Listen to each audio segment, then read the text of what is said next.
इससे पहले हम लोगों ने कार्बनिक रसायन विज्ञान के तहत फिजिकल यानी कि जो इनऑर्गेनिक केमिस्ट्री है यानी अकार्बनिक रसायन विज्ञान के तहत मेटल, नॉन मेटल, मेटालॉइड आदि के बारे में विचार किया था और फिर हम प्रवेश कर गए थे कार्बनिक रसायन विज्ञान और खास करके दैनिक जीवन के अनुप्रयोग के मामले में। आज हम उसके बचे हुए हिस्सों पर थोड़ी-सी बातचीत करेंगे और फिर आपको हम ले चलेंगे फिजिकल केमिस्ट्री यानी भौतिक रसायन विज्ञान को लेकर के। तो गुड मॉर्निंग, नमस्कार आप सभी का और उम्मीद है कि आप बड़े अच्छे होंगे। चलिए शुरुआत करते हैं आज के इस प्रश्न का। आवाज़ देख लो भाई आ रही कि नहीं आ रही है? गुड मॉर्निंग, नमस्ते, नमस्ते। तो हम लोगों ने इससे पहले जो क्लास है उसे रोका हुआ था। त्राहिमाम त्राहि हाँ, थोड़ा-सा क्लास ना 8 से सवा 8 कराई गई थी क्योंकि थोड़ा-सा ना संडे की वजह से कई बार कम्युनिकेट नहीं हो पाता ठीक से। गुड मॉर्निंग, नमस्ते। तो आई थिंक आप सभी को हम दिखाई दे रहे हैं और कार्यक्रम जा रहा है। तो हम लोगों ने पिछली जो क्लास है उसको रोका था दवा विज्ञान पर यानी कि मेडिसिन पर। तो उसी से शुरू करते हैं यानी कि दवा रसायन विज्ञान। यहाँ से हमने क्लास को रोका हुआ था और यहीं से हम क्लास की एक शानदार सी शुरुआत करते हैं। यहाँ तक अपनी कॉपी को नोट कीजिएगा, है ना? तो जो रसायन विज्ञान है इसमें मूलतः दवाओं की बात होती है और आमतौर पर जब कभी हम बीमार होते हैं तो बीमार होने के लिए उसे ठीक करना होता है। तो इसमें हम अलग-अलग प्रकार की दवाओं की भूमिका लेके चलते हैं। इनमें से सबसे प्रमुख जो दवाई है वो है एंटीबायोटिक यानी कि प्रतिजैविक। तो इसी करके सब पर विचार करेंगे। नंबर 1 लिखिएगा। पूरी तरह से रिटन फॉर्म में पीपीटी नहीं है तो अपनी कॉपी बना सकते हो आप। चलिए एंटीबायोटिक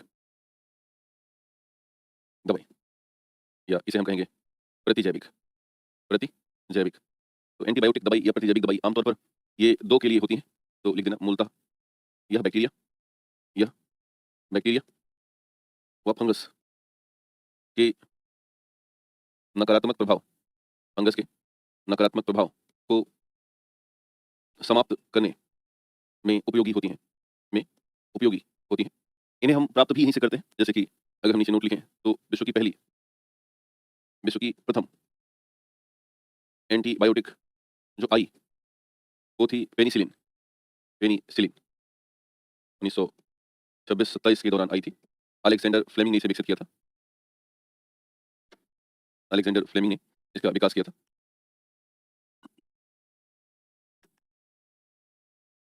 और आजकल इनके अलावा और बहुत सी एंटीबायोटिक मार्केट में अवेलेबल है। जैसे कि टेट्रासाइक्लिन, दूसरी है एजिथ्रोमाइसिन, तीसरी है एमॉक्सिसिलिन। ऐसी बहुत सी मार्केट में दवाएँ हैं, जो एंटीबायोटिक के रूप में हम इस्तेमाल में लाते हैं। एक बात नीचे नोट डाल देना कि एंटीबायोटिक दवाएँ, नीचे नोट लिखते रहा करिए। एंटीबायोटिक दवाएँ लिखिएगा, एंटीबायोटिक दवाएँ मुख्य तौर पर नीचे नोट डाल देना इतना लिखने के बाद। एंटीबायोटिक दवाएँ मुख्य तौर पर सूक्ष्मजीवों अर्थात बैक्टीरिया या कवक से प्राप्त बनाई जाती हैं। सूक्ष्मजीवों अर्थात बैक्टीरिया या कवक से बनाई जाती हैं। सूक्ष्मजीवों अर्थात बैक्टीरिया या कवक से बनाई जाती हैं और वह इन्हीं के विस्तार को रोकती हैं और वह इन्हीं के विस्तार को रोकती हैं और वह इन्हीं के विस्तार को रोकती हैं। इनका मुख्य कार्य कोशिका भित्ति के निर्माण को समाप्त करना है। इनका मुख्य कार्य कोशिका भित्ति के निर्माण को समाप्त करना है तथा सूक्ष्मजीवों के भीतर प्रोटीन और डीएनए तथा आरएनए सूक्ष्मजीवों के भीतर प्रोटीन तथा डीएनए और आरएनए के निर्माण को अवरोध रोक देना है। प्रोटीन और डीएनए तथा आरएनए के संश्लेषण को पूरी तरह से रोक देना होता है। पूरी तरह से रोक देना होता है। पूरी तरह से रोक देना होता है। पूरी तरह से रोक देना होता है। और इस तरह मैं बोल रहा हूँ आप लिखते चलिएगा। और इस तरह एंटीबायोटिक सूक्ष्मजीवों को समाप्त कर देती हैं। और इस तरह एंटीबायोटिक सूक्ष्मजीवों को समाप्त कर देती हैं। और इस तरह एंटीबायोटिक सूक्ष्मजीवों को समाप्त कर देती हैं। ये 2 तरह से होती हैं। एक होती हैं ब्रॉड स्पेक्ट्रम और एक होती हैं नैरो स्पेक्ट्रम। जो नैरो स्पेक्ट्रम है वो एक विशिष्ट सूक्ष्मजीवों को ही मार पाती हैं, कम प्रभावी होती हैं। तो इसे अपनी कॉपी में पॉइंट कर लेना। ये क्लास शुरू पे चल रहा है? अच्छा। ये 2 तरह से होती हैं। एक होती हैं ब्रॉड स्पेक्ट्रम और एक होती हैं नैरो स्पेक्ट्रम। जो ब्रॉड स्पेक्ट्रम होती हैं ये अधिक प्रभावी होती हैं। ये अधिक प्रभावी होती हैं और जो नैरो स्पेक्ट्रम होती हैं ये तुलनात्मक कम प्रभावी होती हैं। कम प्रभावी होती हैं। ये ग्राम नेगेटिव और ग्राम पॉजिटिव ग्राम पॉजिटिव ये 2 बैक्टीरिया होते हैं। दोनों बैक्टीरिया के प्रभाव को समाप्त करती हैं। दोनों बैक्टीरिया के प्रभाव को समाप्त करती हैं। प्रभाव को समाप्त करती हैं। जैसे आजकल जो सबसे ज़्यादा डॉक्टर लिखते हैं वो ब्रॉड स्पेक्ट्रम ही लिखते हैं। नैरो स्पेक्ट्रम की दवाएँ बहुत ज़्यादा नहीं है और बहुत कम इसको प्रेफ़र भी करते हैं कारण कि उतना प्रभावी नहीं है। परंतु ये यूट्यूब और दोनों पे चल रही है। हुँ? अच्छा, अच्छा। ठीक। तो ये जो दवाएँ हैं, ये दोनों पे काम कर रही हैं। बेसिकली ब्रॉड स्पेक्ट्रम यानी कि ग्राम नेगेटिव पे भी और ग्राम पॉजिटिव दोनों पर इसका प्रभाव होता है। और जो नैरो स्पेक्ट्रम है, ये तुलनात्मक कम प्रभावी होती हैं। लेकिन नैरो स्पेक्ट्रम उतनी हानिकारक नहीं है। आमतौर पे डॉक्टर्स जो होते हैं, वो नैरो स्पेक्ट्रम को प्रेफ़र नहीं करते, बट करना चाहिए मेरे हिसाब से। क्योंकि ये ब्रॉड स्पेक्ट्रम कई तरह से नुकसान पहुँचाती हैं। कई बार हम सेल्फ मेडिकेशन जैसे पॉइंट को लेकर के चलते हैं। तो ब्रॉड स्पेक्ट्रम का ज़्यादा इस्तेमाल करना हमारे अंदर रेजिस्टेंस या एक तरीके से सुपर बग बढ़ाने जैसा होता है। तो नीचे एक नोट में कॉपी में डाल देना, लिखिएगा। अधिक मात्रा में ब्रॉड स्पेक्ट्रम दवाओं के इस्तेमाल से अधिक मात्रा में ब्रॉड स्पेक्ट्रम दवाओं के इस्तेमाल से अधिक मात्रा में ब्रॉड स्पेक्ट्रम दवाओं के इस्तेमाल से सूक्ष्मजीव इनके प्रति प्रतिरोधी हो जाते हैं। सूक्ष्मजीव इनके प्रति प्रतिरोधी हो जाते हैं। सूक्ष्मजीव इनके प्रति प्रतिरोधी हो जाते हैं और सूक्ष्मजीव इनके प्रति प्रतिरोधी हो जाते हैं और उन सूक्ष्म जीवों को और उन सूक्ष्म जीवों को यानी कि जो रेजिस्टेंस पावर वाले हैं, उन सूक्ष्म जीवों को यानी कि जो प्रतिरोधी सूक्ष्म जीव हैं उनकी हम बात कर रहे हैं। उन सूक्ष्म जीवों को सुपर बग कहा जाता है। उन सूक्ष्म जीवों को सुपर बग कहा जाता है। उन सूक्ष्म जीवों को सुपर बग कहा जाता है। उन सूक्ष्म जीवों को सुपर बग की संज्ञा दी जाती है। उन सूक्ष्म जीवों को सुपर बग की संज्ञा दी जाती है। तो ये रहा मुख्य तौर पर एंटीबायोटिक्स के बारे में थोड़ी-सी बात। एक और लिख देना जिसका नाम है एंटी वायरल मेडिसिन। तो नंबर 2 लिखिएगा अपनी कॉपी में। एंटी वायरल दवाएँ, एंटी वायरल दवाएँ। एक बात ध्यान देना कि जो एंटीबायोटिक्स थी, उनका जो प्रभाव था, जो हमने एंटीबायोटिक्स का इस्तेमाल किया, इनका जो प्रभाव था वो वहाँ था जहाँ पर सेल वॉल होती है। आमतौर पे इनका बेसिक जो फंक्शन है वो है कि ये सेल वॉल को ब्रेक कर देती हैं और जब ये सेल वॉल को ब्रेक कर देंगी इस तरह से, तो ऐसी दशा में जो बैक्टीरिया थे अथवा जो फंगस थे, इनमें मूलतः सेल वॉल होता है। ये दोनों के दोनों मारे गए। तो ये एंटीबायोटिक्स का फंक्शन था। बट जब भी कभी वायरस का प्रभाव होगा, है ना? जब भी कभी वायरस का प्रभाव होगा, तो ऐसी स्थिति में वायरस का अगर प्रभाव हो रहा है, तो ऐसी स्थिति में एंटीबायोटिक्स का उपयोग या एंटीबायोटिक्स प्रभावी नहीं होती हैं। एंटीबायोटिक्स प्रभावी नहीं होती हैं। ये बात हमेशा ध्यान दीजिएगा और अतः हमें सामान्य एंटीवायरल दवाओं की भूमिका में आगे बढ़ना होगा। तो नोट कर देना। ऐसी स्थिति में लिखिएगा एंटीवायरल दवाएँ लिखिएगा। एंटीवायरल दवाएँ मूलतः वायरस के प्रभाव को समाप्त करती हैं। एंटीवायरल दवाएँ मूलतः वायरस के प्रभावों को समाप्त करती हैं। एंटीवायरल दवाएँ मूलतः वायरस के प्रभावों को समाप्त करती हैं। मूलतः वायरस के प्रभावों को समाप्त करती हैं। और यह और यह वायरस के भीतर मौजूद और यह वायरस के भीतर मौजूद और यह वायरस के भीतर मौजूद उनके आनुवांशिक कारकों के प्रसार को रोकती हैं। उनके आनुवांशिक कारकों के प्रसार को रोकती हैं। उनके आनुवांशिक कारकों के प्रसार को रोकती हैं। उनके आनुवांशिक कारकों के प्रसार को रोकती हैं। नेक्स्ट लिखिएगा एंटी फंगल मेडिसिन। इसके बाद है तीसरी वाली एंटी फंगल दवाएं। इसके बाद लिखिएगा एंटी फंगल दवाएं। तो जो कवक होते हैं, जब कवक का संक्रमण हो जाए, आमतौर पर कई बार दाद, खुजली, है ना, इन सभी का संक्रमण हो जाता है, तो ये फंगस का संक्रमण है या कवक का संक्रमण है। और ऐसी दवाओं के विचार में हम एंटी फंगल या ये फंगस की ग्रोथ को रोकती हैं, तो लिख देना ये दवाएं कवक के ग्रोथ को रोकती हैं। ये दवाएं कवक के ग्रोथ को रोकती हैं। जैसे बहुत फेमस दवाई है फ्लूकोनाजोल, है ना, टेट्राकोनाजोल, फ्लूकोनाजोल, है ना, टेट्राक्लोनाजोल और क्लोट्रीमाजोल। तो ऐसी बहुत सी दवाएं मार्केट में आती हैं। मैं दवाओं को लिखने की क्षमता मुझे तो नहीं है, बट एक दो नाम आप ऐसे लिख देना। एक बड़ी फेमस है फ्लूकोनाजोल, जोल वर्ड अगर आ जाए तो इनको फंगल मान के चलना, है ना, या टेट्रिकोनाजोल, टेट्रिकोनाजोल। तो ऐसी कुछ दवाएं हैं जो मूलतः फंगस समाप्त करने में सक्षम होती हैं, मूलतः फंगस समाप्त करने में सक्षम मानी जाती हैं। इसे नोट कीजिएगा। इन्हें एंटी फंगल के नाम से जानते हैं। एक और लिखिएगा एंटी पायरेटिक मेडिसिन। नेक्स्ट है इंट्राकोनाजोल, बड़ी फेमस दवाई है भाई, इंट्राकोनाजोल। बहुत जहर बीमारी है ना ये, जो फंगस की बीमारियां होती हैं, आमतौर पर कवक संक्रमण को दूर करने में ये बहुत अजीब सी दवाएं हैं। डॉक्टर तो फीवर में एंटीबायोटिक्स लिख देते हैं, हाँ लिख देते हैं, बट उनको ध्यान रखना चाहिए। अब वो डिपेंड करता है फीवर कैसा है। नेक्स्ट लिखिएगा एंटी पायरेटिक दवाएं, एंटी पायरेटिक दवाएं। ये वो दवाएं हैं जो बुखार कम करती हैं। तो लिखिएगा यह दवाएं बुखार कम करने में मुख्य भूमिका निभाती हैं। यह दवाएं बुखार कम करने में मुख्य भूमिका निभाती हैं और शरीर के तापमान को कम करती हैं। जैसे पैरासिटामोल या आइब्रूफेन, बहुत सी दवाएं हैं, ठीक है, शरीर के तापमान को कम करती हैं। जैसे पैरासिटामोल या आइब्रूफेन या डोलो, जो भी आप खाते हैं, मार्केट में बहुत सारी एंटीपायरेटिक आती हैं। पैरासिटामोल, आइब्रूफेन या डोलो। एक होती है एंटीहिस्टामाइन। नेक्स्ट लिखिएगा। तो इसमें कौन सा आपने लिखा, ये बुखार कम कर रही है, बुखार के प्रभाव को कम कर रही है। इसमें सबसे फेमस है पैरासिटामोल। एक होती है दवाएं एंटीहिस्टामाइन। तो नेक्स्ट लिखिएगा एंटीहिस्टामाइन दवाएं, एंटीहिस्टामाइन मेडिसिन या एंटीहिस्टामाइन दवाएं लिखिएगा। यह दवाएं एलर्जी के प्रभाव को कम करती हैं। इनका काम है, अगर आपको एलर्जी हुई है तो यह दवाएं एलर्जी के प्रभाव को कम करती हैं। यह दवाएं एलर्जी के प्रभाव को कम करती हैं। हाँ, पैरासिटामोल, आइब्रूफेन, डाइक्लोफेनेक। ठीक है भैया, आप हो सकता है इतना तो हर किसी को पता है जितना मैं बता रहा हूँ, है ना। बस रहेगा कि अब केमिस्ट्री है, थोड़ा-सा हम नोट कर ले, कल्पना है कि मान लो इधर से आए, बहुत से बच्चे हमारे ऐसे हैं ना जिनको एंटीहिस्टामाइन मेडिसिन के बारे में नहीं पता है, तो उनके लिए मैं बता रहा हूँ, है ना। आपको तो सब आ रहा है। खैर, तो एंटीहिस्टामाइन की बात कर रही है, एलर्जी दूर कर रही है। एक बड़ी फेमस दवाई है सिट्रीजिन, आप लोग जानते होंगे, है ना। तो इसमें लिख देना एंटीहिस्टामाइन में जो मेडिसिन आती है, बड़ी फेमस सी मेडिसिन। देखो मेरे लिखने से मत खाना, है ना। ये डॉक्टर लिखेगा तो ही खाना, मैं खाली लिख रहा हूँ, कारण कि थोड़ा-थोड़ा लिखा जा सकता है, इतना तो ये हो ही सकता है। लिखिएगा सिट्रीजिन, इनको बोलते हैं एंटीहिस्टामाइन। एक कुछ दवाएं स्टेरॉइड दवाएं होती हैं जो कि कोर्टिकोस्टेरॉइड के नाम पे जानी जाती हैं। तो लिखिएगा नेक्स्ट स्टेरॉइड दवाएं, लिखिएगा स्टेरॉइड दवाएं। छठवां नंबर लिखिएगा स्टेरॉइड दवाएं। अब ये कैसी दवाएं, आमतौर पे ज़्यादा अच्छी होती नहीं है, लेकिन इनको इस्तेमाल किया जाता है। दरअसल ये ना हमारा जो हार्मोन्स प्रोडक्शन है, जो हार्मोन उत्पादन की नकल करती हैं। यानी कि जो शरीर में हार्मोन बन रहे थे, जैसे कि बॉडी एक्टिविटीज हमारी ठीक चल रही थी, बढ़िया शानदार तेजी से हम काम कर रहे थे, तो ऐसी स्थिति में अगर मान लो हार्मोन सही से नहीं बन पा रहे हैं, चीजें उतनी प्रभावी नहीं है, तो हम क्या करेंगे, एस्टेरॉइड मेडिसिन का इस्तेमाल करेंगे। तो लिखिएगा ये दवाएं हार्मोन उत्पादन की नकल करती हैं और हार्मोन के प्रभाव को बढ़ाती हैं। हार्मोन उत्पादन की नकल करती हैं और हार्मोन के प्रभाव को बढ़ाती हैं और हार्मोन के प्रभाव को बढ़ाती हैं और हार्मोन के प्रभाव को बढ़ाती हैं। कुछ और एंटासिड दवाएं भी होती हैं। तो नेक्स्ट लिख देना 6 नंबर एंटासिड दवाएं।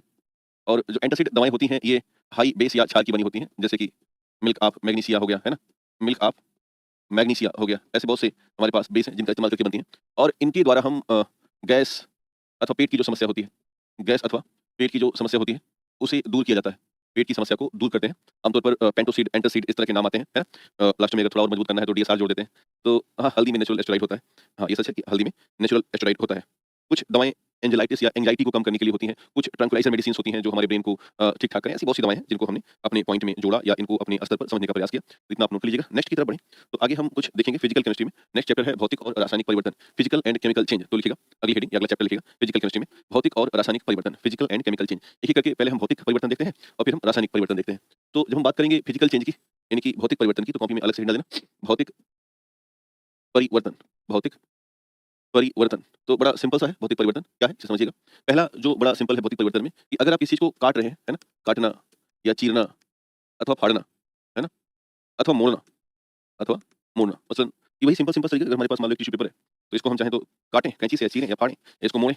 बट ये ऐसी स्थिति में फिर से अपनी मूल अवस्था में वापस आ सकता है। फिर से अगर आप चाहें तो फाड़े हो तो इसको चिपका भी सकते हो। मुड़ा है तो फिर से इसको सीधा किया जा सकता है। यानी कि यह एक तरीके से अस्थायी परिवर्तन है और बहुत आसानी से अपनी पूर्व अवस्था में वापस आ सके। तो ऐसा कोई जो परिवर्तन है वो भौतिक परिवर्तन कहलाता है। तो अपनी कॉपी में ऐसे ही पॉइंट नोट करेंगे फिजिकल चेंज में या भौतिक परिवर्तन में।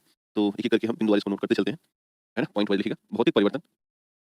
भौतिक परिवर्तन एक अस्थायी परिवर्तन है तथा यह उत्क्रमणीय रिवर्सिबल होता है। अर्थात यह अपनी पुनः मूल अवस्था में वापस आ जाता है। अर्थात यह परिवर्तन वस्तु को पुनः अपनी मूल अवस्था में वापस आने देता है आने देता है। दूसरा ये ध्यान रखना है कि भौतिक परिवर्तन एक तरीके से अवस्था का परिवर्तन है या फेज का परिवर्तन है। मसलन कि अगर बर्फ है तो पानी बन जाएगा, पानी है तो उसे हम जमा करके बर्फ बना सकते हैं। तो नेक्स्ट लिखिएगा, यह एक अवस्था का परिवर्तन है और इसमें शेप और साइज, आकार, आकृति आदि बदलते हैं। तो नेक्स्ट हम पॉइंट डालेंगे कि यह एक अवस्था का परिवर्तन है। अर्थात ठोस को द्रव बना देना अथवा द्रव को ठोस बना देना, ये अवस्था परिवर्तन हो गया। या द्रव को गैस बना देना अथवा गैस को द्रव बना देना। तो इस तरह का अवस्था परिवर्तन है दूसरा। और नेक्स्ट लिखना है कि इसमें आकार व आकृति आकार व आकृति में बदलाव होता है बदलाव होता है। तो हमने कहा ना कि अगर भाई कोई चीज़ काटोगे, काटना, है ना? चीरना, फाड़ना, मोड़ना, तो अगर ये काम किया जाएगा, ये वर्ड यूज़ होगा, तो ये वास्तव में शेप और साइज़ में चेंज लाएगा।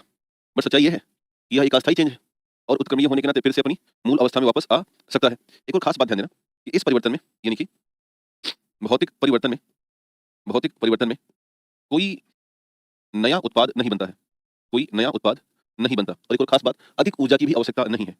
अधिक ऊर्जा की भी अधिक ऊर्जा की भी आवश्यकता नहीं होती। एक सामान्य ऊर्जा के आधार पर भी भौतिक परिवर्तन बहुत आसानी से किए जा सकते हैं।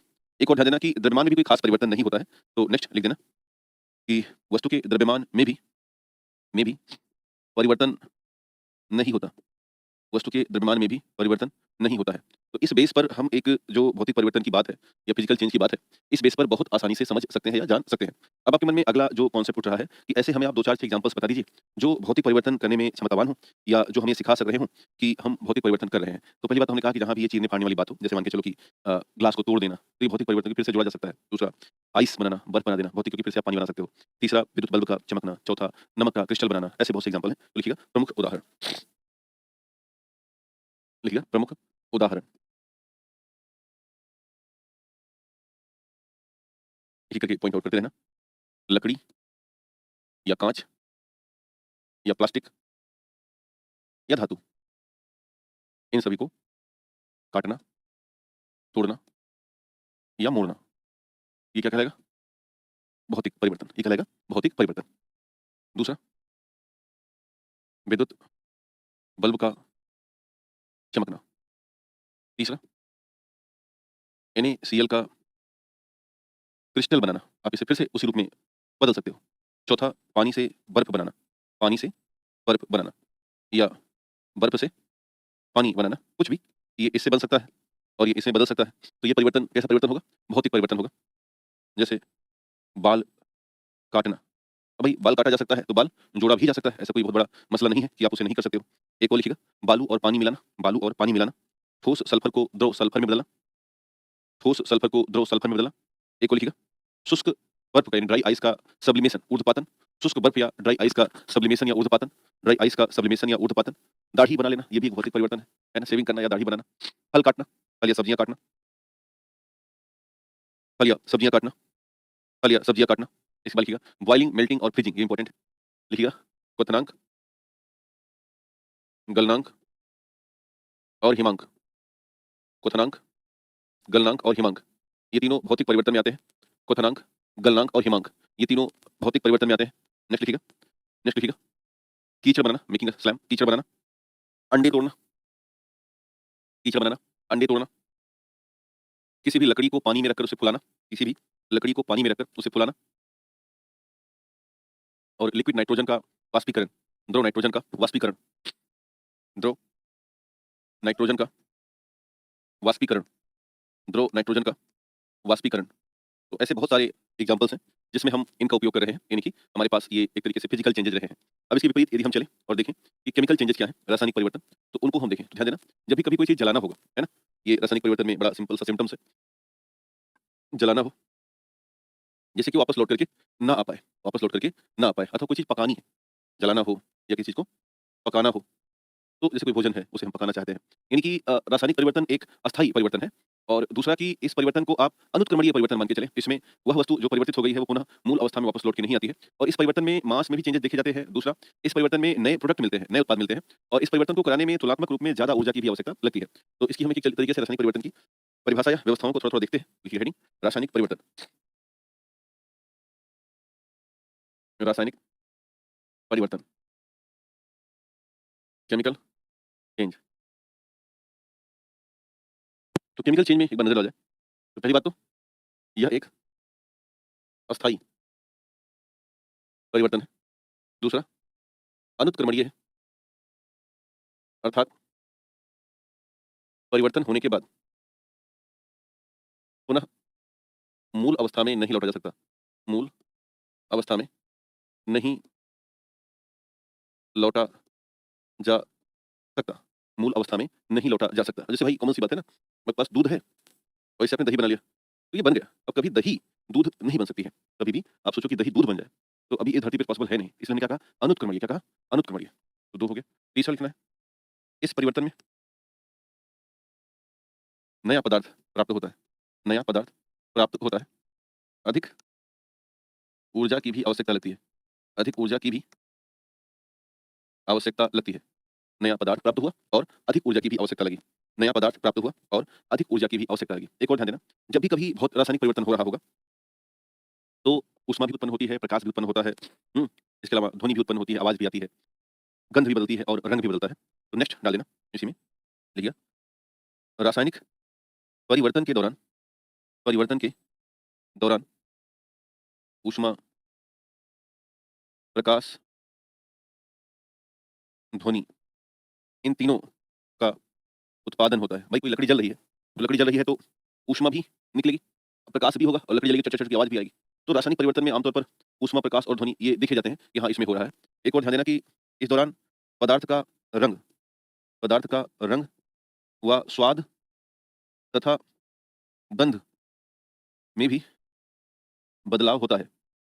बहुत सिंपल तरीका है, जैसे मान के चलो कोई फल है और इसे हम सड़ा रहे हैं, फल सड़ा रहे हैं, तो इसका स्वाद भी बदल जाएगा, इसका रंग भी बदल जाएगा, और शायद इसकी गंध भी बदल जाए। भाई कोई फल है, उसे अगर हमने सड़ाया तो वो पीला था तो काला पड़ गया, स्वाद मीठा था तो कसैला हो गया, अजीब सा स्वाद हो गया, अथवा महक रहा था शुरुआत में लेकिन सड़ चुका है तो उसकी दुर्गंध आनी शुरू हो गई है। यानी कि रासायनिक परिवर्तन में हम ये तीन चेंजेस बड़े असर पर देखते हैं। तो कॉपी में ये पॉइंट लिखते रहिएगा कि रासायनिक परिवर्तन में हम ये तीन चीजें बड़े स्तर पर देखते हैं। एक और लिख देना कि रासायनिक परिवर्तन के दौरान, रासायनिक परिवर्तन के दौरान द्रव्यमान में भी बदलाव होता है, रासायनिक परिवर्तन के दौरान द्रव्यमान में भी बदलाव होता है, द्रव्यमान में भी बदलाव होता है, और पदार्थ के भौतिक और रासायनिक गुण भी बदल जाते हैं, पदार्थ के भौतिक और रासायनिक गुण भी बदल जाते हैं, पदार्थ के भौतिक और रासायनिक गुण भी बदल जाते हैं, पदार्थ के भौतिक और रासायनिक गुण भी बदल जाते हैं, पदार्थ के भौतिक और रासायनिक गुण भी बदल जाते हैं, पदार्थ के भौतिक और रासायनिक गुण भी बदल जाते हैं। ऐसे बहुत से एग्जांपल्स हैं जो रासायनिक परिवर्तन से दिखाई दे सकते हैं। लिखिएगा प्रमुख उदाहरण, लिखिएगा प्रमुख उदाहरण, प्रमुख उदाहरण, जैसे भोजन पकाना, मतलब चाहे आप दाल चावल बनाओ चाहे आप सब्जी बनाओ, चाहे आप केक बनाना हो गया। तो ये तमाम ऐसे चीज़ें हो रही हैं जो रासायनिक परिवर्तन के तहत आएँगे। बट ध्यान देना, पानी उबालना बहुत ही परिवर्तन है। क्योंकि पानी उबलेगा तो क्या बनेगी? भाप बनेगी, और भाप को आप फिर से कन्वर्ट कर सकते हो पानी में। ये ध्यान रखना, कई बार इस तरह से चांसेस आ सकते हैं कि आप इसको ध्यान में रखो। इसके अलावा पटाखा दगाना, फायर क्रैकर्स, पटाखा फोड़ना। इसके अलावा फलों का पकना, ये भी एक रासायनिक परिवर्तन है कि जो पका हुआ फल कभी कच्चा नहीं हो सकता है। और दूसरा, फलों का सड़ना, फलों का सड़ना। अब जो फल सड़ रहा है वो कभी भी फ्रेश फ्रूट्स की तरफ कन्वर्ट नहीं करेगा, फलों का सड़ना। इसके बाद पेड़-पौधों का बड़ा होना, पेड़-पौधों का बड़ा होना, या शिशुओं का बड़ा होना, शिशुओं का बड़ा होना। अब जो बड़ा है वो रासायनिक परिवर्तन करके ही बड़ा हो रहा है, और कभी भी छोटा नहीं हो सकता, कभी भी छोटा नहीं हो सकता। हाँ, ध्यान देना। नेक्स्ट है मोमबत्ती का जलना, मोमबत्ती का जलना। ये रासायनिक परिवर्तन, लेकिन ध्यान देना, अगर मोम का पिघलना कहा जाए, क्या? मोम का पिघलना, तो ये भौतिक में जाएगा। जलना अलग है, पिघलना अलग है ना? जलना अलग है और पिघलना अलग है। इसके अलावा हमारी श्वसन प्रक्रिया, हमारी श्वसन प्रक्रिया, कॉमा, हमारी पाचन प्रक्रिया, हमारी श्वसन प्रक्रिया, हमारी पाचन प्रक्रिया, हमारी श्वसन प्रक्रिया, हमारी पाचन प्रक्रिया, हमारी श्वसन प्रक्रिया, हमारी पाचन प्रक्रिया। दूध से दही दोनों लिख लिया है। दूध से दही या दूध से पनीर, दूध से दही या दूध से पनीर, लिख देना ऐसे। दूध से दही, दूध से दही अथवा पनीर अथवा छेना बनाना। वो तो भोजन में ही है, और इसमें आप पॉइंट कर देना। दूध से दही, पनीर अथवा छेना बनाना, दूध से दही, पनीर अथवा छेना बनाना। लोहे पर, लोहे पर जंग लगना, सभी प्रकार की, सभी प्रकार की रासायनिक अभिक्रियाएँ, सभी प्रकार की रासायनिक अभिक्रियाएँ, सभी प्रकार की रासायनिक अभिक्रियाएँ। इसके अलावा माचिस जलाना हो गया, या शुगर से कैरेमल बनाना हो गया। तो माचिस जलाना, चीनी से कैरामेल बनाना, चीनी से कैरामेल, या एक गाढ़ा सिरप होता है कैरामेल, उन सब का विकास करना। चीनी से गाढ़ा सिरप बनाना, या उन सब का विकास करना। नेक्स्ट लिखिएगा, अम्ल और क्षार को आपस में मिलाना, अम्ल और क्षार को आपस में मिलाना। सीमेंट का जमना, अम्ल और क्षार को आपस में मिलाना। सीमेंट का जलना, सॉरी सीमेंट का जमना, सीमेंट का जमना, अम्ल और क्षार को आपस में मिलाना आदि। अम्ल और बाल जलाना, हाँ, जला दोगे तो फिर रासायनिक हो जाएगा ना। जब आप जला दोगे तो वो रासायनिक माना जाएगा। जला दोगे तो उसे हम केमिकल या रासायनिक रूप में मानेंगे। बात समझ में आई? तो ये महत्वपूर्ण है, इसे अपन को ध्यान में रखना है। खैर, इतने सारे हैं। अब उम्मीद है कि आप फिजिकल और केमिकल आराम से कर ले जाएँगे, जब भी इस तरह से कह रहा है उल्टी करना। ठीक। नीचे एक नोट डाल देना, लिखिएगा, लोहे पर जंग लगने से वज़न लगातार बढ़ता रहता है। लोहे पर जंग लगने से वज़न लगातार बढ़ता रहता है। लोहे पर जंग लगने से वज़न लगातार बढ़ता रहता है। तथा तथा जस्ते की लेप लगाकर, तथा जस्ते की लेप लगाकर, इसके जस्ते की लेप लगाकर इस पर जंग रोका जा सकता है। जस्ते की, हाँ, सना पार्टी में पॉपकॉर्न बना रहे हो, तो गर्मित करो ना बेटा, पकाना पॉपकॉर्न बनाना हो गया। ठीक है, लिखिएगा। है ना? मैंने पहले पढ़ा रखा है आपको अच्छे तरीके से, लिखिएगा नीचे कि जस्ते का लेप लगा करके इसकी जंग को रोका जाता है, और यह विधि गैल्वेनीकरण कहलाती है। और यह विधि गैल्वेनीकरण कहलाती है। और यह विधि गैल्वेनाइजेशन या गैल्वेनीकरण कहलाती है। और यह विधि गैल्वेनाइजेशन या गैल्वेनीकरण कहलाती है। गैल्वेनाइजेशन या गैल्वेनीकरण कहलाती है। खैर, इसके बाद आगे बढ़ेंगे, और ये देखो फिजिकल चेंजेस हैं, आइस मेल्ट हो रही है ना? पेपर को हम क्रश कर रहे हैं। बट इधर देखो वुड बर्न हो रहा है, बनाना सड़ रहा है। दूध, विनेगर और बेकिंग सोडा को मिक्स कर रहे हैं। एक को लिख ही देना, विनेगर और बेकिंग सोडा NaCO3 को मिक्स करना। और एक फायर क्रैकर्स यानी कि पटाखे जलाना, ये तो आपने लिखा ही पहले है। तो ये कुछ केमिकल्स और फिजिकल चेंज रहे हैं। नेक्स्ट चैप्टर की तरफ बढ़ते हैं, और ये है solution, colloid and suspension. Next chapter लिखिएगा, चैप्टर नंबर नेक्स्ट यानी कि 3 वाला। आज के कार्यक्रम का तीसरा चैप्टर सॉल्यूशन यानी कि विलयन, कोलाइड और निलंबन। कोलाइड और निलंबन, ये सॉल्यूशन है, ये कोलाइड है, और ये निलंबन है। तो पहली बात तो हम एक-एक करके सब पर विचार करते हैं। पहली विचारधारा हम विलयन पर रखते हैं, उसके बाद फिर विचारधारा को आगे बढ़ाएँगे, है ना? तो अलग से हिंट डाल देना, विलयन। तो बड़ा सिंपल सा ध्यान देना, विलयन में एक समांगी मिश्रण होता है। मतलब इसमें जब 2 या 2 से अधिक पदार्थ मिले होते हैं, तो वो इस तरह से मिले होते हैं कि एहसास ही ना हो, यानी कि वो आपस में पूरी तरह से घुलित हो जाते हैं। जैसे अब हवा है, तो हवा में देखो बहुत चीज़ें हैं ना, ऑक्सीजन है, नाइट्रोजन है, CO2 है, आर्गन है, ऐसी बहुत चीज़ें हैं। लेकिन क्या हमको लगता है कि अलग-अलग हैं? नहीं लगता। भई हवा हमारे आस-पास घूम रही है, बट मिक्स है। चीनी और पानी है, वर्षा का जल है, सिरका है, डिटर्जेंट पानी है, स्टील है, कॉफ़ी है, माउथ वाश है, जिलेटिन है। ये सब विलयन है, और ये समांगी मिश्रण होते हैं। लेकिन जो सस्पेंशन यानी निलंबन और कोलाइड है, ये विसमांगी मिश्रण है। इसमें इनके जो 2 या 2 से अधिक पदार्थ आपस में मिश्रण है, वो अलग-अलग दिखते हैं, लगते हैं। जैसे नाले का पानी, बहुत सी चीज़ें दिख रही हैं। वायु में धूल के कण, आँधी, पानी में चाक पाउडर, दूध, शाही और टूथपेस्ट। दूध, स्याही और टूथपेस्ट। तो इस तरह से हमने दोनों को थोड़ा-थोड़ा अंतर समझा। अब हम एक परिभाषा बिलियन की लिख लेते हैं, तो बेहतर होगा।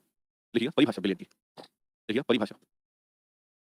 देखिए बिलियन एक प्रकार का समांगी मिश्रण है। बिलियन एक प्रकार का समांगी मिश्रण है, जो कि 2 या अधिक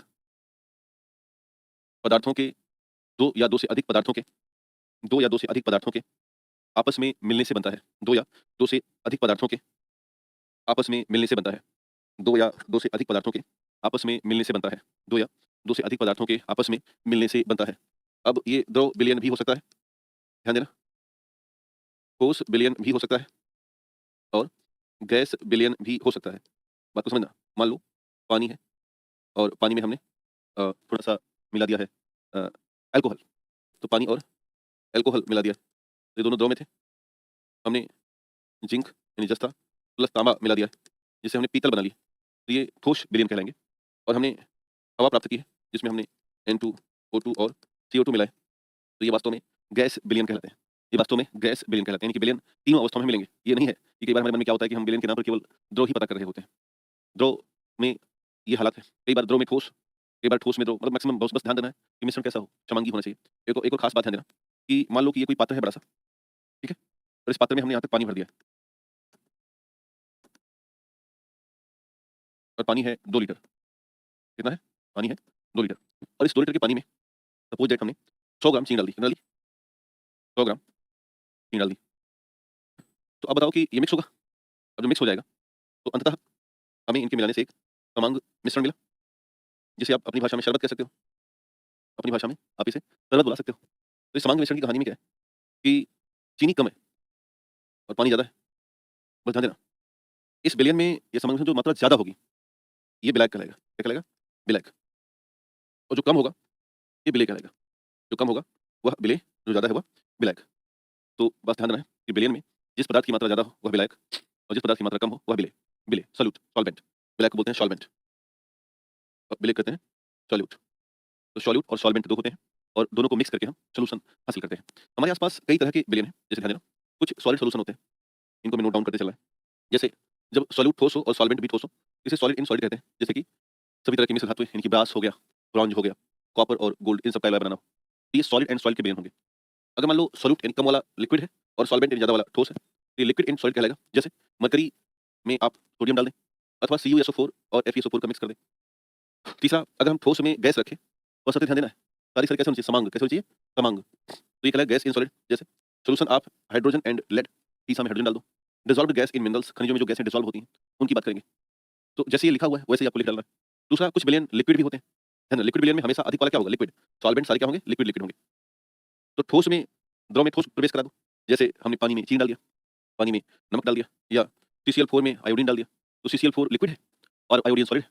दोनों ऐसे मिलके कोई जान ना पाया। ये हालत है। ऐसे ही लिक्विड लिक्विड हो गया, यानी कि लिक्विड इन लिक्विड। जैसे बेंजीन और टोलुइन को मिक्स कर दो।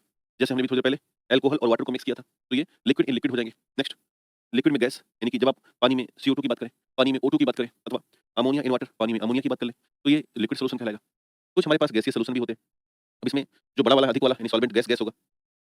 हो सकता है ठोस मिल जाए गैस में आके, जैसे कि आयोडीन वेपर इन एयर। ध्यान देना, आयोडीन ठोस था लेकिन मिला नहीं, वेपर में कन्वर्ट हुआ और वो हवा में आ गया। दूसरा, कैम्फर ठोस है तो कैम्फर वेपर इन नाइट्रोजन। तो कैम्फर वेपर किसमें? नाइट्रोजन में। इस स्तर पर ध्यान देना। Liquid in gas, water vapour liquid है, कहाँ पर? हवा में। तो हवा में जो पानी के वेपर हैं, भाप के कण, वो हैं लिक्विड, बस वो भाप बन गए हैं, ये ध्यान रखना। अथवा CaCl3 vapour in nitrogen. Gas in gas, ये तो बहुत कॉमन है, हवा, यानी कि O2 और N2 और CO2 सब मिक्स कर दो तो गैस इन गैस हो जाएगा। तो इस तरह से दोस्तों, सॉलिड सॉल्यूशन, लिक्विड सॉल्यूशन और गैसीय सॉल्यूशन, 3 ऐसे प्रमुख सॉल्यूशन हैं जिन्हें हमें अपनी कॉपी में चिह्नित करके लिखते चलना है। और कई बार यहाँ से एग्जाम में सवाल आए तो आप बहुत सावधानी से और बड़ी ईमानदारी से पॉइंट आउट कर सकेंगे, है ना? ऐसा उम्मीद मान के चलते हैं। इसे अपनी कॉपी में नोट कर लीजिएगा। अभी तो आपको मैं आगे बढ़ा रहा हूँ, बट आपको मेरी सलाह होगी कि कॉपी में जरूर से नोट करें। अगला शब्द है सॉल्युबिलिटी या विलेयता। तो एक अपना पेज छोड़ लेना जितना लिखना होगा और फिर लिखिएगा नेक्स्ट हेडिंग, सॉल्युबिलिटी या विलेयता। सॉल्युबिलिटी या विलेयता। सॉल्युबिलिटी या विलेयता, इसका मतलब क्या है? मैक्सिमम अमाउंट ऑफ सॉल्यूट, मतलब मान के चलो ये पानी है, इसमें इतना चीनी घोलो, इतना चीनी घोलो कि चीनी की अधिकतम मात्रा घुल जाए, यानी कि अब चीनी घुलना बंद हो जाए। तो यह उसकी विलेयता कहलाती है। बशर्ते ध्यान रखना है कि विशिष्ट तापमान पर। तो परिभाषा लिखिएगा कि एक निश्चित तापमान पर, एक निश्चित तापमान पर, एक निश्चित तापमान पर किसी भी विलायक में, एक निश्चित तापमान पर, लिखिएगा परिभाषा में, एक निश्चित तापमान पर, स्पेसिफिक टेम्परेचर होना चाहिए इसके लिए। एक निश्चित तापमान पर एक निश्चित तापमान पर किसी भी विलायक, विलायक मतलब सॉल्वेंट में विलेय इनकी सॉल्यूट की घुलित होने वाली अधिकतम मात्रा, अधिकतम मात्रा वास्तव में विलायक की विलेयता कहलाती है। विलायक की विलेयता कहलाती है। विलायक की विलेयता कहलाती है। विलायक की विलेयता कहलाती है। विलायक की विलेयता कहलाती है। जैसे आपसे पूछूं मैं, जैसे आपसे पूछूं मैं, मान लो सपोज दैट कि हमारे पास दो पात्र हैं और दोनों हमने 1-1 लीटर पानी भरा है। 1 लीटर पानी यहाँ भी है और इसमें भी 1 लीटर पानी, और इसमें हमने अधिकतम, सबसे ज्यादा 300 ग्राम चीनी घोली। इससे ज्यादा नहीं घोल सकती। और इस वाले में हमने अधिकतम 500 ग्राम चीनी घोली। अब आपको बताना है कि ए की विलेयता ज्यादा है कि बी की ज्यादा है। बताओ जरा। हमने ए और बी दो ऑप्शन आपके सामने रखे हैं विलेन के। एक है, एक लीटर पानी में हमने अधिकतम 300 ग्राम चीनी घोली और दूसरे में हमने अधिकतम 500 ग्राम घोल दी। सवाल है कि किस ए और बी में किसकी विलेयता ज्यादा होगी। तो आप कह सकते हो कि बी में चूंकि क्या है, चीनी ज्यादा घुली, अतः इसकी विलेयता ज्यादा थी। अतः तो सबका उत्तर बी आया ना। नीचे एक नोट डाल देना, लिखिएगा कि विलेयता मुख्य तौर पर, विलेयता मुख्य तौर पर विलेय की प्रकृति, नीचे नोट डाल देना, लिखिएगा विलेयता मुख्य तौर पर, विलेयता मुख्य तौर पर विलेय की प्रकृति, विलेय की प्रकृति, कॉमा, दाब व तापमान, दाब व तापमान पर प्रभावित होती है। विलेय की प्रकृति, कॉमा, दाब व तापमान से प्रभावित होती है। दाब व तापमान से प्रभावित होती है। दाब व तापमान से प्रभावित होती है। दाब व तापमान से प्रभावित होती है। दाब व तापमान से मतलब ये चेंज, अगर मान लो भाई चीनी का है 500 घुल गई क्योंकि ज्यादा घुलने वाली थी वो, 300 वाली क्यों घुली, पत्थर थी, घुलना रही थी, वो परेशान कर रही थी। दूसरा, दाब और तापमान भी चेंज करेंगे तो विलेयता बढ़ने लगती है। प्रेशर बढ़ा दोगे, तापमान बढ़ा दोगे तो विलेयता बढ़ने लगती है। इसी नियम को हमने कहा है हेनरीज लॉ। क्या कहा है? Henry's law. तो इसे आपने नोट कर लिया है आई थिंक। अब हेडिंग हेनरी का नियम या हेनरीज लॉ, देखिए हेडिंग हेनरीज का नियम। इसका मतलब क्या है? The solubility of gas is directly link to the pressure. यानी कि किसी भी गैस की जो विलेयता है, किसी भी गैस की जो विलेयता है वह उसके उसके साथ लग रहे प्रेशर पर डिपेंड करती है। जितना पार्शियल प्रेशर बढ़ेगा उतना ही गैस की विलेयता बढ़ेगी। लिखिएगा परिभाषा में, लिखिएगा एक निश्चित तापमान पर किसी भी गैस, एक निश्चित तापमान पर किसी भी द्रव में गैस की विलेयता, किसी भी द्रव में गैस की विलेयता, किसी भी द्रव में गैस की विलेयता गैस पर लगने वाले आंशिक दाब के, गैस पर लगने वाले आंशिक दाब के अनुक्रमानुपाती होती है। गैस पर लगने वाले आंशिक दाब के अनुक्रमानुपाती होती है। गैस पर लगने वाले आंशिक दाब के अनुक्रमानुपाती होती है। तो गैस की विलेयता प्रोपोर्शनल टू गैस पर लगा आंशिक दाब, आंशिक दाब। कहने का ये मतलब है कि अगर आप प्रेशर बढ़ा देंगे तो गैस पानी में ज्यादा घुलेगी। प्रेशर बढ़ा देंगे तो गैस पानी में ज्यादा घुलेगी। जैसे आपने देखा होगा कि जो सॉफ्ट ड्रिंक्स होते हैं, जैसे जैसे ये नॉर्मल बॉटल है तो ये सॉफ्ट ड्रिंक नहीं है, बट कई बार ये छट्टी आवाज करता है। तो जब सॉफ्ट ड्रिंक की बात करो तो उसको ना अधिक प्रेशर पर भरते हैं। और अधिक प्रेशर पर भरने के पीछे का रीजन क्या है? जिससे कि उसमें ज्यादा CO2 भरी जा सके, और ज्यादा CO2 जब जाती है तो इसका ठीक मतलब है कि अधिक CO2 होने से स्वाद में वृद्धि होगी। एग्जाम्पल डाल देना, लिखिएगा ठंडे पेय पदार्थ की बोतलें अधिक दाब पर भरी जाती हैं। ठंडे पेय पदार्थ की बोतलें, ठंडे एग्जाम्पल डालिएगा इसका, ठंडे पेय पदार्थ की बोतलें अधिक दाब पर भरी जाती हैं, अधिक दाब पर भरी जाती हैं जिससे कि उनमें ज्यादा मात्रा में CO2 आ सके, जिससे कि उनमें ज्यादा मात्रा में CO2 आ सके, जिससे कि उनमें ज्यादा मात्रा में CO2 आ सके, है ना। कोल्ड ड्रिंक्स वही बात करें, अब कोल्ड ड्रिंक्स को ही हम ठंडा पेय पदार्थ कहते हैं, है ना। इसके अलावा आप एक बात ध्यान देना कि जैसे ही आप ऊंचाई पर जाओगे, एल्टीट्यूड बढ़ाओगे, है ना, तुरंत पार्शियल प्रेशर कम होता है। तो पॉइंट नंबर 2 लिखिएगा कि अधिक ऊंचाई पर, अधिक ऊंचाई पर आंशिक दाब में कमी आती है, दाब में कमी आती है। अब इसका रीजन क्या है? कि प्रेशर कम हो रहा है तो गैसों की विलेयता भी क्या होगी? कम हो जाएगी। और अगर प्रेशर कम हो रहा है और गैसों की विलेयता भी कम हो रही है, इसका सीधा मतलब क्या है? कि शरीर में ऑक्सीजन की जो घुलने की क्षमता है वह प्रभावित होगी और हम एनॉक्सिया के शिकार हो सकते हैं। तो लिखिएगा ऐसी स्थिति में, ऐसी स्थिति में शरीर में ऑक्सीजन के घुलने की दर में कमी आएगी, दर में कमी आ जाएगी और हम ऑक्सीजन की कमी अथवा एनॉक्सिया से प्रभावित होंगे, एनॉक्सिया से प्रभावित होंगे। एनॉक्सिया मतलब low concentration of the oxygen in the body, low concentration of the oxygen in the body, इसको बोलते हैं एनॉक्सिया।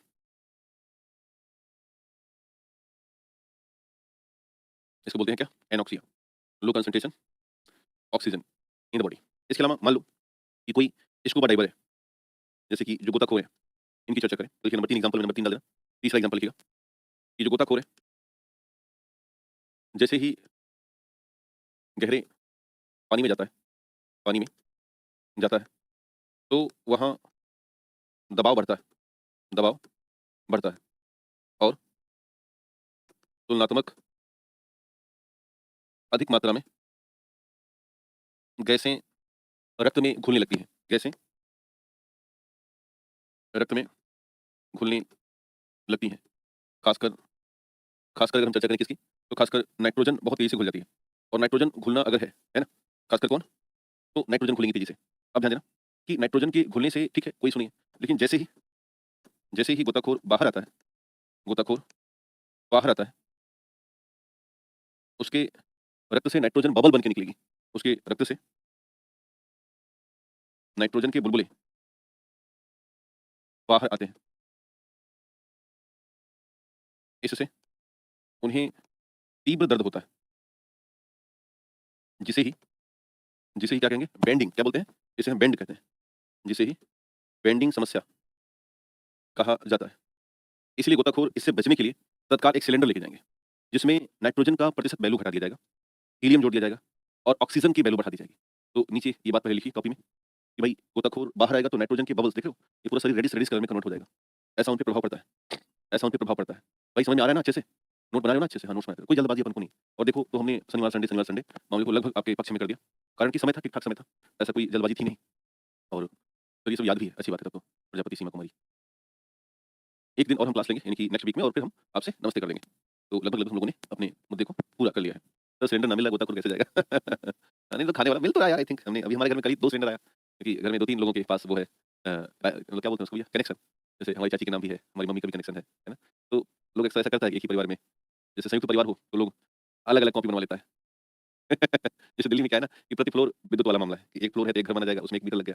2 फ्लोर है तो 2 घर माना जाएगा, 2 मीटर लग गया। तो बहुत ईज़ी है I think sir ji notes बना रहे हैं मगर याद करना भी बाकी है। बट समय नहीं है जल्दी याद करो।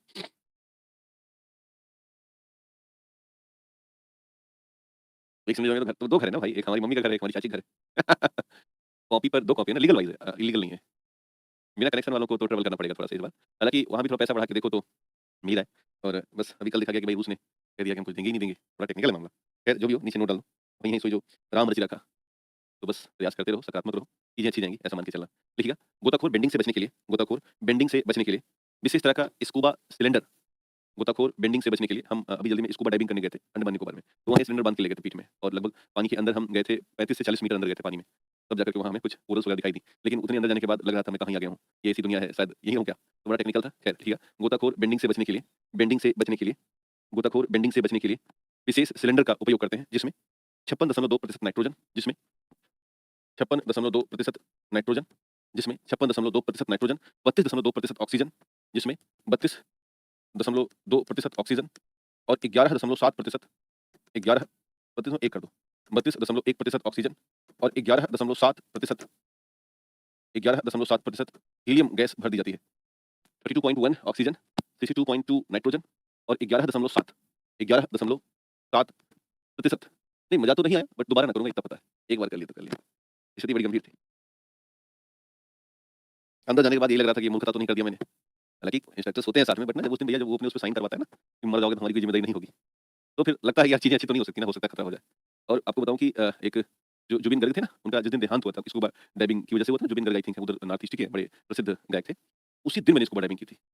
तो मेरे इस साल 2 बड़े इंसिडेंट और कोइंसिडेंस हुए कि जिस दिन जुबिन गर्ग जी का देहांत हुआ था स्कूबा डाइविंग से, उस दिन मैंने स्कूबा डाइविंग की और जिस दिन अहमदाबाद एयरप्लेन दुर्घटना हुई थी, जैसे ही दुर्घटना खबर आई वैसे हम एयरप्लेन पे बैठने जा रहे थे। ये 2 बड़े कोइंसिडेंस हुए जीवन में और दोनों को हमने आँख मूंद के स्वीकार किया। खैर जो भी हो, ऐसे खतरों से दूर रहें तो ही बेहतर है। तो ये दोनों बातें नोट किया आपने? हाँ, सिंगापुर में हालाँकि जो भी हो, आगे बढ़ें। ये आपने नोट कर लिया होगा। नेक्स्ट की तरफ चलते हैं, नेक्स्ट है सस्पेंशन, इसे बोलते हैं निलंबन। ये हेडिंग सस्पेंशन या निलंबन। वास्तव में सस्पेंशन एक विसंवांगी विलयन है, तो लिखिएगा। नहीं सबका एक्सपीरियंस लेना अच्छी बात तो नहीं है, बट कई बार लेते रहना चाहिए। बहुत डर लगा होगा ना? स्कूबा में तो डर नहीं लगा बट उस दिन जिस दिन एयरप्लेन की दुर्घटना हुई थी और हम इत्तेफाक से उसी दिन मुझे दिल्ली निकलना था। तो उस दिन वाक़ई में मैं ईश्वर ईश्वर राम राम, मैं भगवान राम की नगरी चाहता हूँ। तो भगवान राम राम राम करके निकले, बचा लेना, उतार देना भाई। नहीं, एयरप्लेन कौन सा बनाता हूँ। खैर लिखिएगा सस्पेंशन या निलंबन। नेक्स्ट हेडिंग है सस्पेंशन या निलंबन। मेरे पास लिखूंगा। देखिए निलंबन एक प्रकार का बिस्मांगी मिश्रण है जिसमें जिसमें विलेय के कण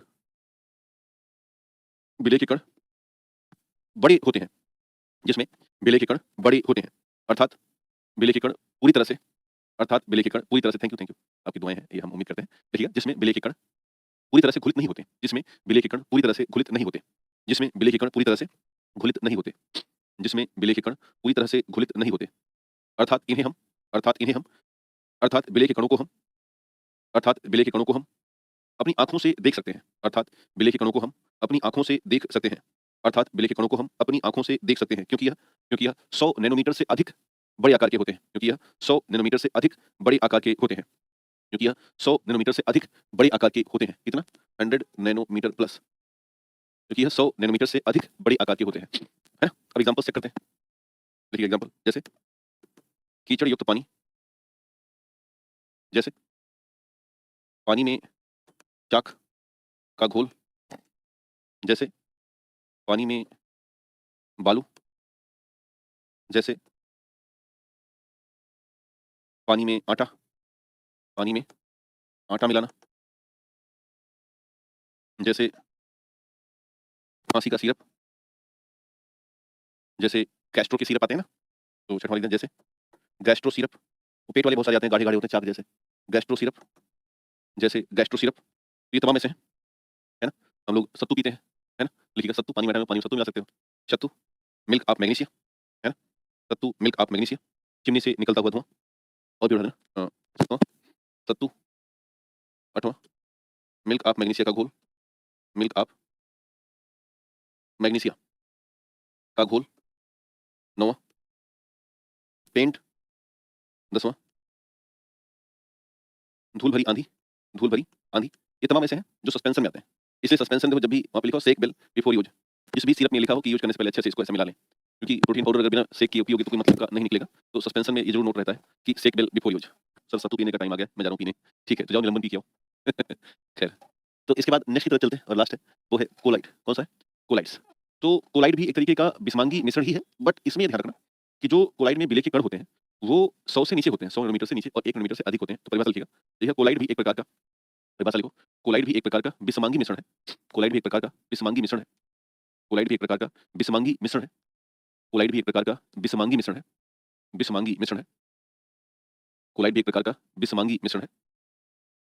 परंतु इसमें विलेय के कण परंतु इसमें विलेय के कण निलंबन की तुलना में छोटे होते हैं। परंतु इसमें विलेय के कण निलंबन की तुलना में छोटे होते हैं। विलेय के कण निलंबन की तुलना में छोटे होते हैं और वह सामान्य आंखों से दिखाई नहीं देते और वह सामान्य आंखों से दिखाई नहीं देते और वह सामान्य आंखों से दिखाई नहीं देते और वह सामान्य आंखों से दिखाई नहीं देते और वह सामान्य आंखों से दिखाई नहीं देते। नीचे एक नोट डाल दिया, लिखिएगा। देखिए कोलाइड कोलाइड पूरी तरह से टिंडल प्रभाव दर्शाते हैं। कोलाइड पूरी तरह से टिंडल प्रभाव दर्शाते हैं। ध्यान देना, जो निलंबन है वो कोलाइड टिंडल प्रभाव दिखा भी सकते हैं और नहीं भी, बट कोलाइड कंप्लीटली दिखाते हैं, ध्यान रखिएगा। देखिए कोलाइड पूरी तरह से टिंडल प्रभाव जिगजैग ब्राउनियन मूवमेंट, उसी को टिंडल प्रभाव कहते हैं, है ना? कणों का लाइट मारोगे थोड़ा ऐसे ऊपर नीचे जिगजैग कर रहे होंगे, जिसे हम कहते हैं ब्राउनियन मूवमेंट, तो वो एक तरीके से टिंडल इफेक्ट होता है। लिखिएगा नोट करके कि कोलाइड टिंडल प्रभाव पूरी तरह से दिखाते हैं, हालांकि निलंबन दिखा भी सकते हैं और नहीं भी। हालांकि निलंबन दिखा भी सकते हैं और नहीं भी। हालांकि निलंबन दिखा भी सकते हैं और नहीं भी। एक बात याद रखिएगा और ये है कि अगर हम तीनों में तुलना करें, पिलियन, कोलाइड और फिर निलंबन, हमारी तुलना किस पर है? हमारी तुलना है विलेय के कणों के आकार से। विलेय के कणों का आकार, इस लेवल पे हमारी तुलना है। विलेय के कणों के आकार के लेवल पर हम तुलना कर रहे हैं। तो बिलियन में विलेय के कणों का आकार बहुत छोटा होता है। कितना? 1 नैनोमीटर। कोलाइड में होता है 1 नैनोमीटर से 100 नैनोमीटर और निलंबन में जब आप देखोगे तो इसमें 100 प्लस नैनोमीटर का मिलेगा। ये आपको ध्यान रखना है। 100 प्लस नैनोमीटर में ये मिलेगा। इसे नोट डाउन नीचे कर लो। अब हमारे पास ऐसे बहुत से एग्जांपल हैं जो बिलियन के देखे गए। अब हम कोलाइड के एग्जांपल्स देखते हैं, तो नीचे नोट डाल देना। कोलाइड के प्रमुख उदाहरण, कोलाइड के प्रमुख उदाहरण, कोलाइड के प्रमुख उदाहरण। देखिए हेडिंग, कोलाइड के प्रमुख उदाहरण। तो बहुत सारे एक-एक करके देखते हैं। जैसे कुछ इमल्सन या ठोस इमल्सन होते हैं, कुछ सॉल या सॉलिड सॉल होते हैं। अभी बस ऐसे लिख देना नाम, फिर इनके हम अंदर की बात बताते हैं। कुछ फोम या सॉलिड फोम होते हैं, स्टाइरिन फोम, है ना? इनको अगर हम एक साथ याद करें तो कुछ ऐसा याद रखिएगा कि एक होता है कोलाइड एरोसॉल, अब इसमें जो डिस्पर्जन मीडियम है और जो डिस्पर्ज सब्सटेंस जो डिस्पर्जन मीडियम है, इसका मतलब है विलायक, इसका मतलब है विलायक।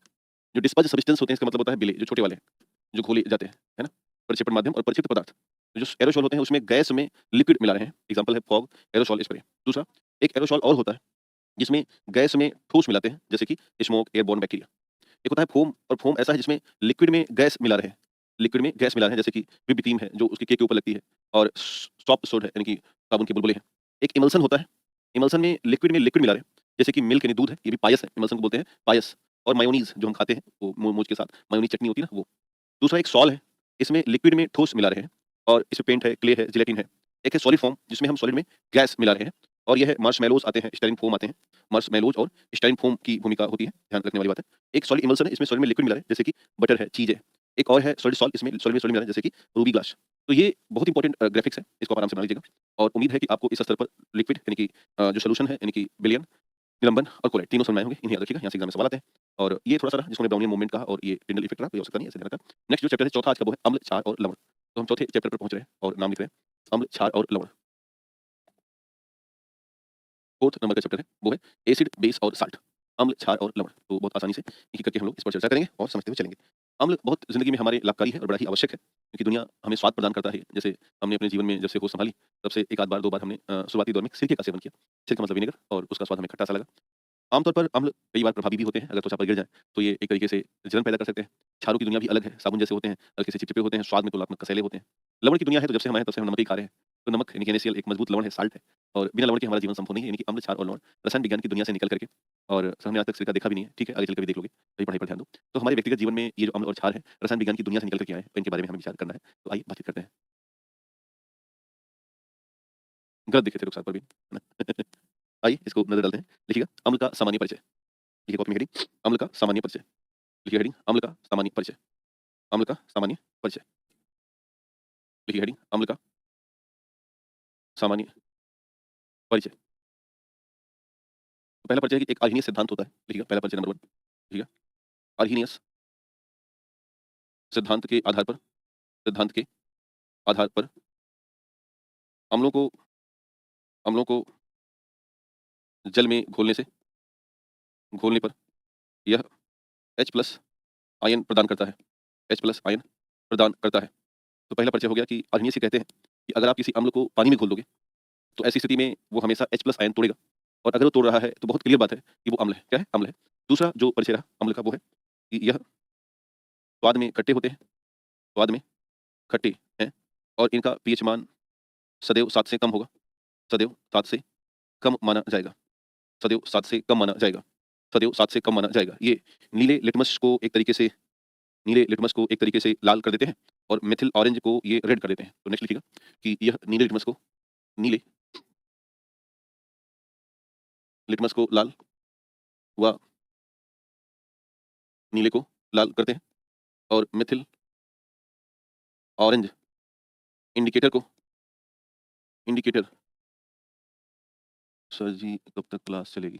चलिए भाई, थोड़ी देर और पढ़ लो, फिर नेक्स्ट वीक में हम इसे समाप्त कर लेंगे ना, कोई जल्दबाजी ऐसी नहीं है और घबराहट भी नहीं है। लिखिएगा यह नीले लिटमस को लाल और मेथिल ऑरेंज को भी लाल करते हैं, बट ना रेड लिटमस पर और टर्मरिक पर इनका कोई प्रभाव नहीं होता, को लाल कर देते हैं, को लाल रंग देते हैं। बट ध्यान देना कि रेड लिटमस पेपर हुआ हल्दी पर इनका विशेष प्रभाव इनका विशेष प्रभाव नहीं पड़ता, नहीं पड़ता। एक और ध्यान देना कि अम्ल हमेशा संक्षारक प्रवृत्ति के होते हैं, अम्ल संक्षारक प्रवृत्ति के होते हैं, प्रवृत्ति के होते हैं, अर्थात यह पत्थर, मेटल, लकड़ी आदि को खराब करते हैं, आदि को खराब कर सकते हैं। पत्थर, मेटल, लकड़ी आदि को खराब कर सकते हैं, जैसे कि अम्ल वर्षा से ताजमहल प्रभावित होता है, जैसे कि अम्ल वर्षा से ताजमहल प्रभावित होता है, जैसे कि अम्ल वर्षा से ताजमहल प्रभावित होता है, जैसे कि अम्ल वर्षा से ताजमहल प्रभावित होता है। हमारे व्यक्तिगत जीवन में बहुत सारे अम्ल हैं, इतना आपने परिचय लिखिए। अगर मैं कुछ एग्जांपल्स देखूं, लिखिएगा उदाहरण। तो व्यक्तिगत जीवन में जैसे हाइड्रोजन ब्रोमाइड है, HBr बहुत प्रसिद्ध अम्ल है। एक और हाइड्रोजन आयोडाइड है, हाइड्रोजन क्लोराइड है, नाइट्रिक एसिड है, H2SO4 है, CH3 COOH है। तो हाइड्रोजन आयोडाइड एक प्रबल अम्ल में माना जाएगा। ये प्रबल अम्ल होते हैं। हाइड्रोजन ब्रोमाइड प्रबल अम्ल है। हमने ये इंडिकेटर बना रखा है, आगे घटते क्रम में लिखा है। हाइड्रोजन क्लोराइड है, HNO3 या नाइट्रिक एसिड है, H2SO4 या सल्फ्यूरिक एसिड है और CH3COOH इसको हम एक तरीके से वीक एसिड मानते हैं और ये सिरका या विनेगर है, सिरका या विनेगर है। HNO3 को हमेशा अम्लों की रानी कहते हैं इसको, इसको क्वीन ऑफ एसिड कहा जाता है, अम्लों की रानी, अम्लों की रानी। और H2SO4 को अम्लों का राजा, ये एसिटिक एसिड है, अम्लों का राजा। ये एसिटिक एसिड है, एसिटिक अम्ल है जो कि सिरके का विकास इसी से होता है या इसे हम विनेगर कहते हैं। ये खट्टापन प्रदान करता है, खट्टापन प्रदान करता है, खट्टापन प्रदान करता है। ध्यान देना फ्लोरो एंटीमोनिक एसिड सबसे स्ट्रॉन्गेस्ट एसिड माने जाते हैं, HSBF6 नीचे नोट डाल देना कि HSBF6 फ्लोरो एंटामोनिक एसिड, फ्लोरो एंटामोनिक अम्ल सबसे प्रबल अम्ल होता है, सबसे प्रबल अम्ल होता है। HSBF6 या फ्लोरो एंटामोनिक एसिड सबसे प्रबल अम्ल होता है। और पर ऑक्सी एसिटिक एसिड एक और है, इसे हम बोलते हैं पर ऑक्सी एसिटिक एसिड अम्ल, ये सबसे दुर्बल अम्ल की श्रृंखला में आते हैं, सबसे दुर्बल अम्ल की श्रृंखला में आते हैं। इसको ऐसे अपनी कॉपी में डेटा वाइज नोट कर देना, इन दोनों को अपनी कॉपी में डेटा वाइज नोट कर दीजिएगा, इन दोनों को अपनी कॉपी में डेटा वाइज नोट कर दीजिएगा, है ना। अब ध्यान दो कि हमारे व्यक्तिगत जीवन में बहुत से अम्ल शरीर में है और बहुत से अम्लों को हम भोज्य पदार्थों के माध्यम से शामिल करते हैं। तो लिखिएगा अपनी कॉपी में, नोट डाल देना, लिखिएगा हमारे व्यक्तिगत जीवन में, नोट लिखिएगा, देखिए हमारे व्यक्तिगत जीवन में शरीर के भीतर भी अम्ल होते हैं, हमारे व्यक्तिगत जीवन में शरीर के भीतर भी अम्ल होते हैं और हम भोज्य पदार्थों से भी अम्ल हासिल करते हैं। हमारे व्यक्तिगत जीवन में शरीर के भीतर भी अम्ल होते हैं और हम भोज्य पदार्थों से भी अम्ल हासिल करते हैं, और हम भोज्य पदार्थों से भी अम्ल हासिल करते हैं, जिनके कुछ उदाहरण प्रमुख हैं, जिनके कुछ उदाहरण प्रमुख हैं। आइए एक एक करके लिखिएगा हेडिंग, प्रमुख अम्ल और उनके प्राकृतिक स्रोत, प्रमुख अम्ल और उनके प्राकृतिक स्रोत या उदाहरण, प्रमुख अम्ल और उनके प्राकृतिक स्रोत या उदाहरण, एक एक करके नजर डालते हैं। नंबर एक पहला जो प्रसिद्ध अम्ल है वो है हाइड्रोक्लोरिक एसिड या HCl। तो मैं ना इनके पॉइंट लिखते चलूंगा, आप भी नाम लिख के पॉइंट आगे बढ़ाते चलिएगा। लिखिए नंबर एक HCl। अब ये अम्ल पेट में पाया जाता है, यानी कि आमाशय में, पॉइंट हम करते रहेंगे। आमाशय में प्राप्त होता है, क्या करेगा, भोजन को सड़ने से बचाता है, सड़ने से बचाता है तथा पाचन में सहायता करता है, पाचन में सहायक है। दूसरा ध्यान देना कि ये जो HCl है, इसी का इस्तेमाल करके हम एक तरीके से अम्लराज या एक्वारेजिया बनाते हैं। तो नंबर 2 लिखिएगा, यह अम्लराज या एक्वारेजिया के निर्माण में भूमिका निभाता है, अम्लराज व एक्वारेजिया के निर्माण में भूमिका निभाता है। इसके अलावा इसका इस्तेमाल करके हम इसको हम डाई, पेंट व दवा में उपयोगी है ये। डाई बनाने में, पेंट बनाने में और दवा बनाने में अत्यंत उपयोगी माना जाता है, दवा बनाने में अत्यंत उपयोगी माना जाता है। नेक्स्ट लिखिएगा नाइट्रिक एसिड या HNO3, नाइट्रिक एसिड या HNO3, नाइट्रिक एसिड या HNO3। तो एक तो इसका इस्तेमाल करते हैं चांदी और सोना साफ करने में और दूसरा फर्टिलाइजर बनाने में। तो पॉइंट करते रहना, चांदी व सोना साफ करने में, दूसरा फर्टिलाइजर में, और तीसरा ना नाइट्रिक एसिड का इस्तेमाल बहुत साल पहले फोटोग्राफी में सफाई करने के लिए होता था। अब तो नहीं होता, लेकिन पहले फोटोग्राफी की जो रील वगैरह होती थी, उनकी सफाई करने में भी हम नाइट्रिक एसिड का इस्तेमाल कर लेते थे। एक और है और वो है TNT, ट्राई नाइट्रोटोलुइन। यह एक विस्फोटक होता है। तो इस विस्फोटक के भी निर्माण में हम नाइट्रिक अम्लों या नाइट्रिक एसिड की भूमिका को आगे बढ़ाते हैं। इसके बाद है नेक्स्ट ऑक्जेलिक एसिड, इसका फार्मूला याद रखिएगा, COOH, COOH यानी कि C2O4H2, 1 2 1 2 3 4 1 2, तो C2O4H2 ये हो जाएगा ऑक्जेलिक एसिड। तो फार्मूला जिसका मैं लिखूँ इंपॉर्टेंट, इसलिए ध्यान रखना।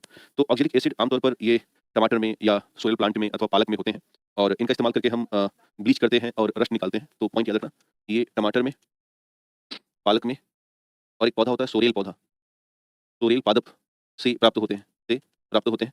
इनकी उपयोगिता क्या है, ये कपड़ा ब्लीच करने में तथा मैल साफ करने में, साफ करने में उपयोगी होते हैं। मैल साफ करने में उपयोगी माने जाते हैं, मैल साफ करने में उपयोगी माने जाते हैं। इतना नोट कीजिए फट से, मैल साफ करने में उपयोगी माने जाते हैं, मैल साफ करने में उपयोगी माने जाते हैं।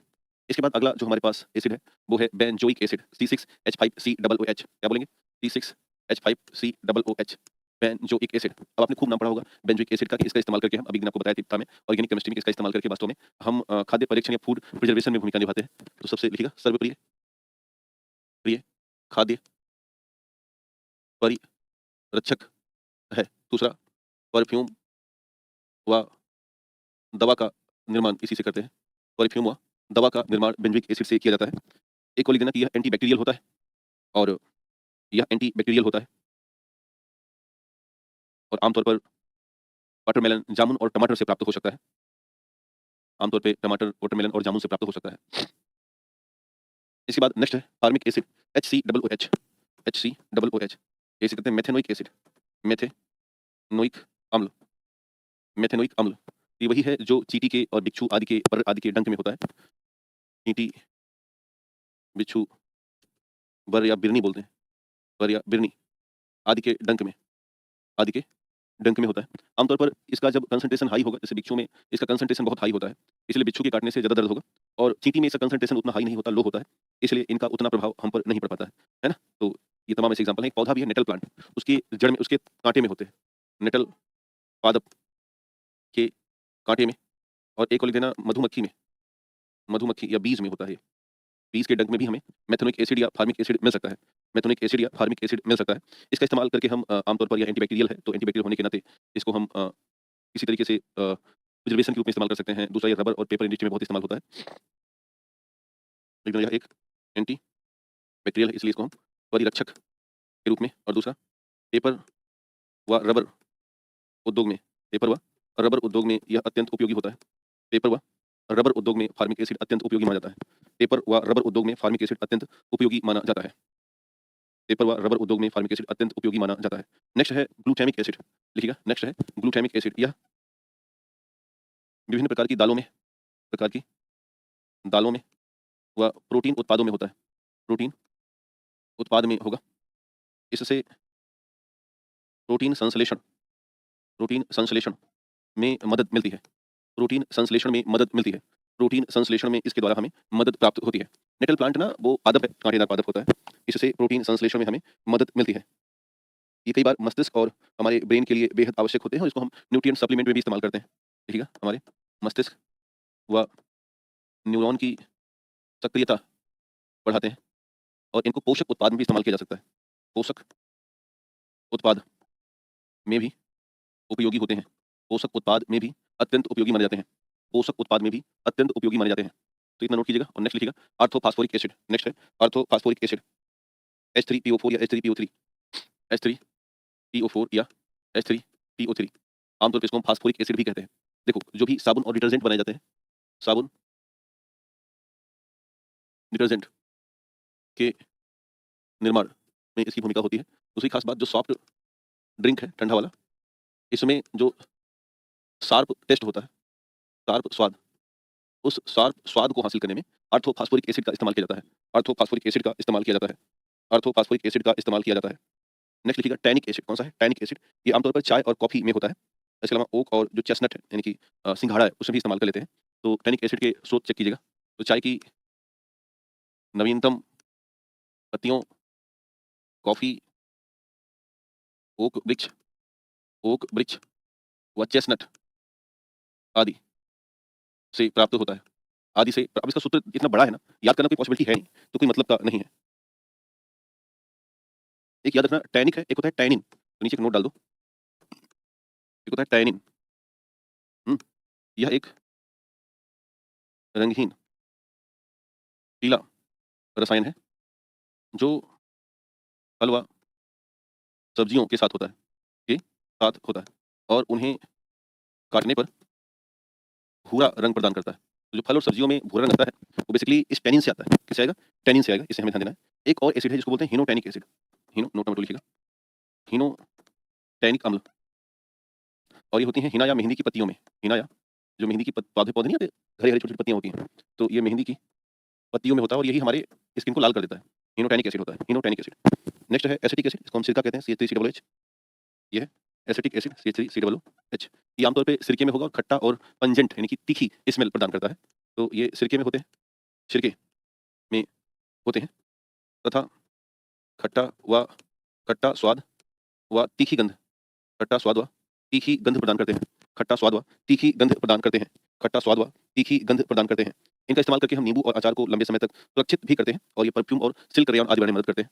तो ये एक तरीके से खाद्य संरक्षण में भूमिका निभाता है, खास करके अचार, सिरका आदि में, अचार, सिरका आदि में। इसके अलावा चाहे पेपर की इंडस्ट्री हो, चाहे रेयॉन की इंडस्ट्री हो या रेसे बनाने हो, इन सभी में भी ये उपयोगी होते हैं। साथ ही साथ इनका इस्तेमाल करके हम परफ्यूम भी बनाते हैं। इनका इस्तेमाल करके हम परफ्यूम भी बनाते हैं। ये हो गए एसिटिक एसिड, कौन से?